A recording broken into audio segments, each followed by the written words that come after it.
What's up? I'm in my pajamas. It's break, and I had this idea for a video that I wanted to do, which I can't really do because the scope of it is really freaking large. Not freaking large. Well, it is large, but for my lifestyle, I really don't have the time to record the whole thing in a way that I would like to. So I'm going to yap about it. So if you want to put on headphones, start cleaning, and just listen to me yap about music, hey, you do you. Okay, enjoy your time. Also, I might cut every now and then because I have to change my music that I'm listening to while recording this, and I can have like max 5 minutes of recording before we video doesn't take anything. So, you've been warned. I'm gonna give you a guess, a wild gander, if you will. How much? How much do you think? How many songs in the top ones in Amazon Music are about love, attraction, affection, or breaking up with someone? Take a guess. Take a guess while I finish cleaning up here. I'll save you the suspense. It's like over 80%. Where does this go? Now, is this necessarily a bad thing? No. No, it's not. It's not necessarily a bad thing. I mean, there's a reason why this. I have music that I like that's about love. The way you make me feel, love never felt so good. And that's Michael Jackson alone. But I don't know if this is coming from the fact that I've been doing musical theater in high school for 4 years, in which all my parts have been about falling for someone, or the fact that I don't really look for fulfillment that way, at least like excessively, or that being my only source of fulfillment. Like, don't get me wrong, I want a relationship, but it's not like I'm gonna die if I don't have one. I know people who will, and it's scary. But I don't know if it's that. But, anyways, that just makes me go, can we sing about something else? Please? Now, I am about to go full conspiracy mode for you. Like, I am going to put on the tinfoil hat and start just going back to the medieval ages. All right. So whatever I'm gonna say, take it with a. Sorry, I almost broke the vinyl I just bought. By the way, look, it's white. Isn't that so cool? It's really cool. Anyways, I'm going like full freaking conspiracy theory here. So walk with me. Okay, walk with me. Back in ye olden days, and I don't mean the 60s or 70s. I mean like the Middle Ages. Like way old. Sorry, I burped. My apologies. Back in the days of lute and guitars, poems were written because that's what music is. Music is a poem. At least the ones that have lyrics. The ones that don't have lyrics, they're just sounds at the end of the day.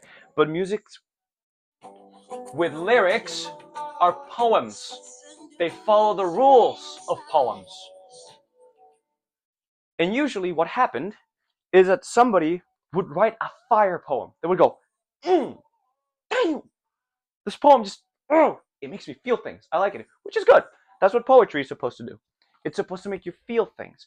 And then someone would read it and go, well, I feel like this is how it sounds to me. They say, why? That's how music was made back in the oldie days. Now, obviously, because the printing press didn't exist, what probably happened is that most poems were written, holy crap, about God and Jesus and all that jazz, which is fine.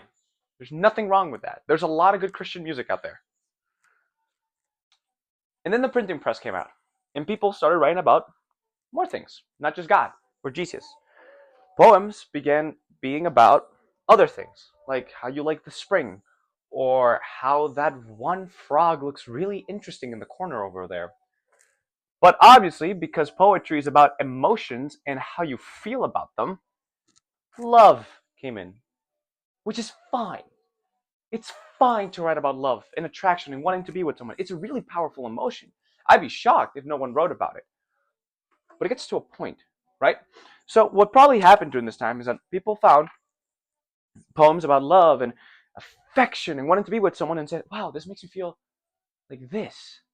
And that's how music went. And that's probably up to like the 1800s, early 20th century. Now, I think it's done the other way. A lot of prominent musicians that write their own music, wink, wink, nudge, nudge, are more like beat makers.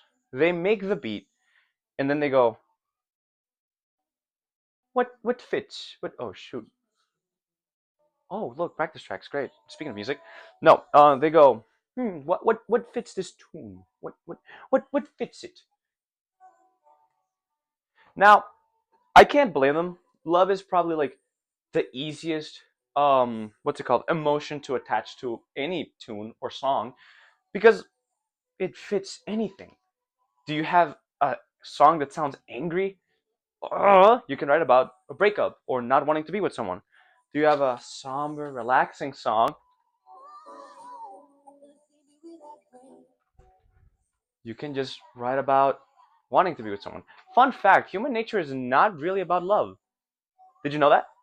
Yeah, it talks about love, but its main thing is not falling in love with someone. Watch it. You have a really upbeat rock song, you can write about the attraction to someone. It's not that hard to write about love. With sadness, being sad about something or sad about seeing the spring, seeing the spring go away. Holy crap, seeing summer go away. English. Well, you can only really write dun, dun, sad stuff. Now, is that to say that songs don't exist like that? Absolutely not. Here Comes the Sun. It's a beautiful Beatles song, and it's about seeing the summer come by. Overplayed as hell, but it exists. Sorry, I gotta put this camera up there. Can you hold it for me for a second? Thank you. Hold it. Careful. There you go. Thank you. Anyways, so in the modern day, why is everything that we listen about love? Now, I certainly noticed a shift in my musicality. What's the word? Research. I noticed that the shift started going like around maybe the 90s, early 2000s. Because prior to that, like in the 80s and 70s, I can find a good chunk of music that's just not about that. I can find music that's like about empowerment, which we still have today, which is good. I'm happy, but that's pretty much the only other the other big genre that we have. Um, what else? Highway to the Danger Zone. To the Danger Zone. Highway to Hell. I know these are rock. This is rock music, but this is mostly what I hear from the 80s. Um, what else? I mean, Michael Jackson, Speed Demon. I know I keep using him a lot, but that's the guy that I listen to the most. Sorry, sue me. Um, and speaking of Michael Jackson, he started falling in that trap too. Around the early 2000s with Invincible, everything is just a ballad about wanting to be with someone. And I can't blame him. It was where the industry was going. Britney Spears talks about, I'm better than a relationship. Which, okay, fine, but like that, you're still talking about relationships. So I think the early 2000s was where the shift started on talking about, ugh, you know? But why? Why is this? Well, the answer is simple. It sells. Like, yeah, this song, I can't just stop loving you. Let's switch it. And by the way, there's nothing wrong with enjoying this kind of music. If you legitimately enjoy music that's like about love because it makes you feel all nice and warm and fuzzy inside, that's great. I'm so happy for you. Again, as I said, there's some love songs that I really like. But as I said earlier, it gets to a point. I think this is it. Watch it, it's bad, so.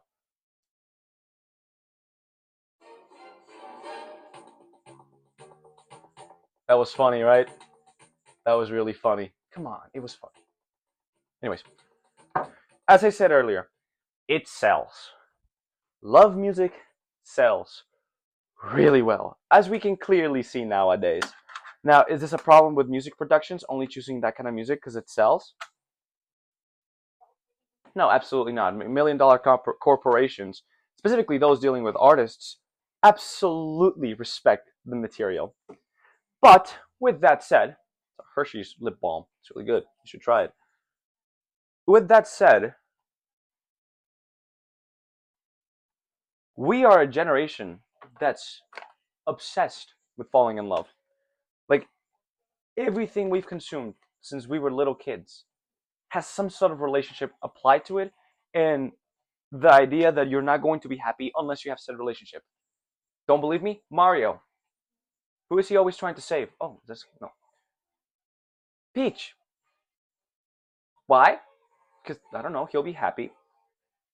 There's nothing that makes you go, oh, Mario wants to save Peach, because the political state of the Mushroom Kingdom would probably get destroyed if he didn't save her. No, he just wants a kiss on the nose. Disney Channel shows. Tell me, which ones were your favorite episodes? When the characters got together. So can I really get mad at kids my age who are obsessed with having a boyfriend and girlfriend when that's everything they've been shown since they were little kids? No. But with that said, the music industry knows that we're obsessed with that. So they're gonna keep pumping out songs that are about being with someone. That's also what's happening with the empowering thing. There's a lot of you should be empowered today. And regardless of your feelings on what's going on in the world right now, they're catching on. They know that people want to feel empowered and full of themselves. So obviously they're gonna throw money at music that's being like, you should be awesome and feel good about yourself, which is okay. There's nothing wrong with listening to music with that. Actually, it might be helpful because a lot of us are really sad. But when you're throwing a lot of money at one type of music, not only does it start losing meaning, but it also starts losing quality. And that's what gets me scared. Because have you thought about that? I think that's what's probably going on. There's a lot of money being thrown into like the love and empowerment side of music to the point that that's all we get to listen to. Now, is there music coming out these days that's not about that? Absolutely. Alex Murdoch's his album Time Without Consequences. There's music about love, but a lot of it is just about how music is going. How you doing? Editing Diego here. Um, I realized that what I said there making no sense, so let me explain it.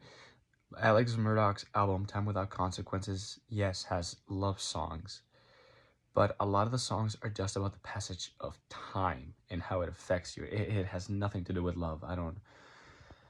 I was really in the heat of the moment during that time. I'm really. This is an old one, but A Horse with No Name. It's not about falling in love. It's about finding a utopia which you're happy. I know it's an old song. If you want a newer one, fine. A Place with No Name by Michael Jackson again, which is just a remake of that song about finding a utopia. There's music out there that's not about falling in love. It exists. You just have to find it. And if you're anything like me, in which you're starting to get a little full of yourself, full of like queasy loving, oh, I just want to be with them, I suggest you start looking for it because it's getting kind of harder to find. I'm sure I'm probably just wrong, and I'm just looking in the wrong places. But it's gotten really weird how a lot of music, especially Latino music, I've noticed that. Like a lot of Latino music talks about love. I can only think of one song that's not about that I've heard in my life. Color Esperanza, Color Hope, which is about empowerment.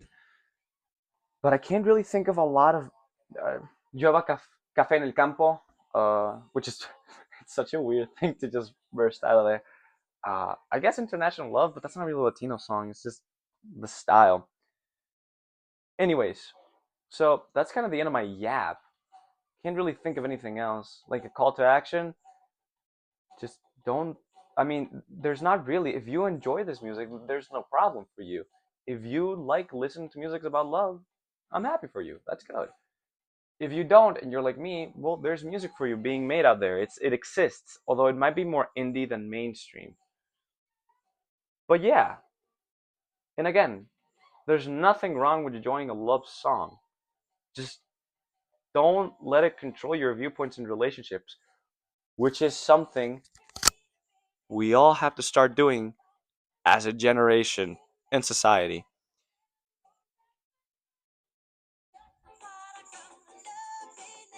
I'm doing like a cool ending because like the song's about love, and that's ironic because it's like one of my favorite songs. Can you even hear it?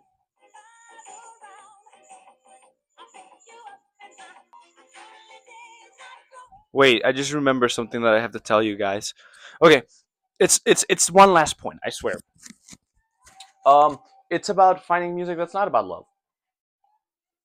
Musical theater. Now, I know I just said that these feelings come from the fact that I've probably been playing love struck characters for 4 years in a row, but that's because in a high school setting, obviously, most of the shows you're gonna what the hell is under my bed? Anyways, in a high school setting, obviously, most of the shows you're gonna do are about falling in love because the other shows that are not about that can't really be performed in a high school setting. It's just not you can't do it. Like, come on, be honest. When you saw Rent in a high school setting, it lost like half of its firepower just because he had the flu. Come on. But there is some musicals out there that are like, yes, about falling in love, but they have songs that are not about that. Why? Because the musical portrays its story in music. The I Want song. Songs that show how. It's already 1? Oh no, it's 11. I got scared. Music that shows how that character works, okay? Songs that set up the scene. Songs that set up what's going on. Even in music, even in shows that are definitely about love, like Cinderella, because that's what I'm doing right now. Uh, Hold on. In my own little corner from Cinderella, that's not about falling in love. It's about what she wants, and it's a good song. It's my favorite song in the musical. Um, Prince Charming gets no songs about love because he's not a character. He's just standing for Cinderella to kiss, which is. But uh, I've got to be there. Got to be there. You gotta be there. From Nice Work If You Can Get It. What else? What else? The point is, musicals are non-stop from Hamilton. Hamilton. Most of the songs in Hamilton are not about falling in love.